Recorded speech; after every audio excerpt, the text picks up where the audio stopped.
বিসমিল্লাহির রহমানির রহিম। আল্লাহর জয়টাকে আগে প্রাধান্য দেন। কোরআনের শাসন কায়েম হবে, কোরআন দিয়ে দেশ চলবে, এই মন মানসিকতা তৈরি করুন।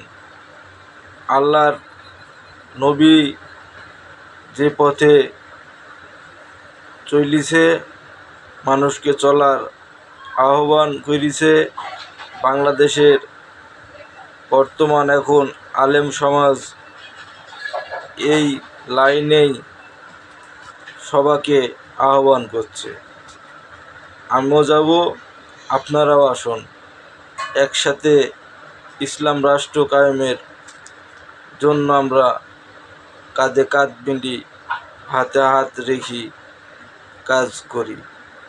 ইনশাল্লাহ ইসলামের জয় হবেই হবে।